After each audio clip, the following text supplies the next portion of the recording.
Hello students. Next topic is natural monopoly. Let's start.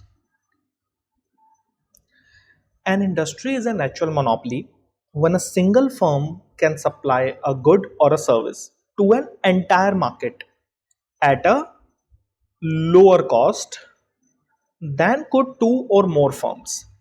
तो यहाँ पे हम उस इंडस्ट्री को नेचुरल मोनोपोली कहेंगे जहां पर एक सिंगल फर्म गुड या सर्विस सप्लाई कर सकती है to an entire market at a lower cost as compare to two और मोर फर्म्स की अगर उसी गुड या सर्विस को दो या दो से ज्यादा फर्म्स बाकी की जो फर्म्स हैं वो अगर प्रोड्यूस कर रही हैं तो उनकी कॉस्ट ज्यादा रहेगी प्रोड्यूस करने की, जबकि अगर एक सिंगल फर्म सिर्फ उस गुड या सर्विस को सप्लाई करेगी तो वो लोअर कॉस्ट पे प्रोड्यूस करेगी। तो ऐसी इंडस्ट्री को हम कहेंगे नेचुरल मोनोपोली।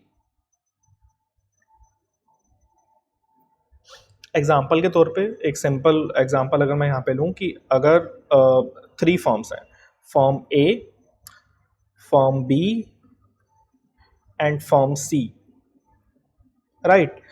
तो अगर कोई भी एक गुड या सर्विस है वो अगर प्रोड्यूस कर रहे हैं तो अगर फर्म ए अगर प्रोड्यूस करती है तो जस्ट लेट्स अज्यूम कि जो एवरेज टोटल कॉस्ट है वो है like ₹5 per unit, okay.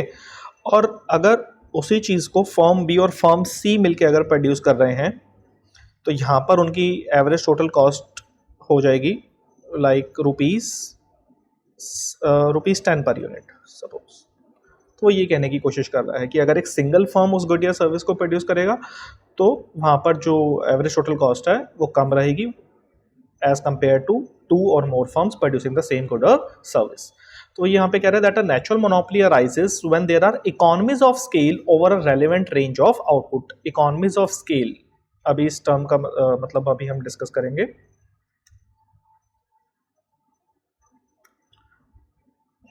In this case, a single firm can produce any amount of output at a least cost. That is, for any given amount of output, a larger number of firms leads to less output per firm and higher average total cost. इस चीज को समझ लेते हैं एक बार। Economies of scale as a cause of monopoly. Monopoly तो हमको पता है, मोनोपोली का मतलब होता है सिंगल सेलर, राइट। अब इकोनॉमीज ऑफ स्केल कैसे एक रीजन है, कैसे एक कॉज है of monopoly. Economies of scale का मतलब पहले क्लियर कर लेते हैं। आपको पता है फिक्स्ड कॉस्ट के बारे में हमने पढ़ रखा है, राइट। तो जब कोई प्रोडक्शन की गई तो वहां पर फिक्स्ड कॉस्ट बेयर की है, ठीक है। एवरेज फिक्स्ड कॉस्ट का फॉर्मूला क्या होता है? Total fixed cost upon output, right. अब टोटल फिक्स्ड कॉस्ट तो सेम रहेगी, फॉर एग्जांपल ₹100 लेट्स सपोज। अब आउटपुट अगर आप 2 यूनिट्स प्रोड्यूस कर रहे हो तो एवरेज फिक्स्ड कॉस्ट कितनी रह गई? ₹50। अगर आउटपुट आप इंक्रीज कर देते हो लेट्स सपोज 2 से आप 5 कर देते हो तो एवरेज फिक्स कॉस्ट कितनी आई? ₹20। अगेन अगर आप अपने आउटपुट लेवल को इंक्रीज करते हो 5 से 10 करते हो तो अभी एवरेज फिक्स कॉस्ट कितनी आएगी? ₹10। कहने का मतलब ये फिक्स्ड कॉस्ट हम ऑलरेडी एक बार बेयर कर चुके हैं।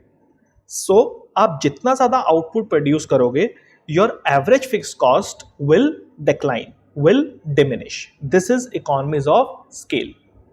It depicts the inverse relationship between the higher level of production and the average fixed cost. क्योंकि आप जितना ज़्यादा अपने आउटपुट को इंक्रीज करोगे उतनी आपकी एवरेज फिक्स कॉस्ट जो है वो डिक्लाइन हो जाएगी।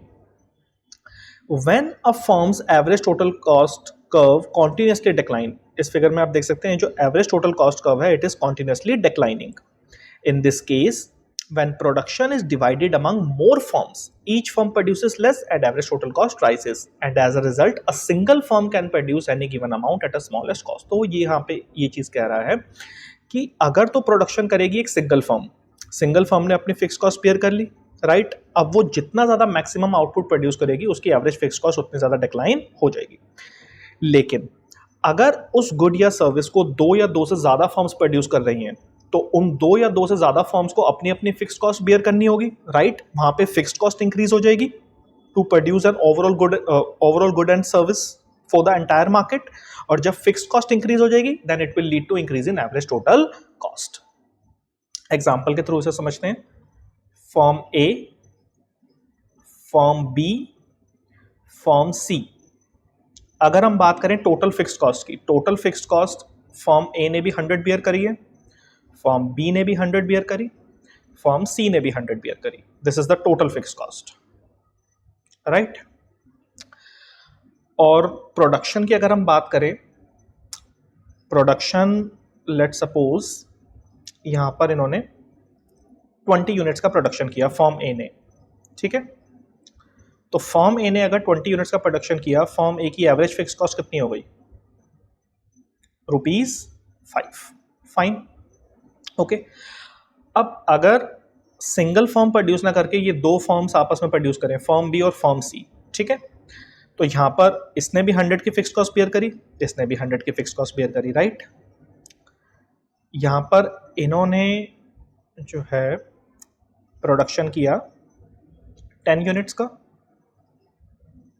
और इन्होंने प्रोडक्शन किया लेट सपोज इन्होंने भी 10 यूनिट्स का, ठीक है, टोटल 20 हो गया, फाइन। इनकी एवरेज फिक्स कॉस्ट कितनी आई?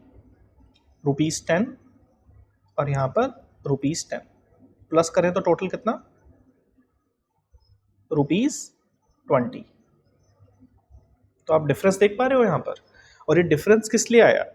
आउटपुट तो अगर सिंगल फॉर्म प्रोड्यूस करती तो भी आउटपुट कितना है? 20। दो फॉर्म्स ने मिलकर किया तो भी आउटपुट कितना है? 20।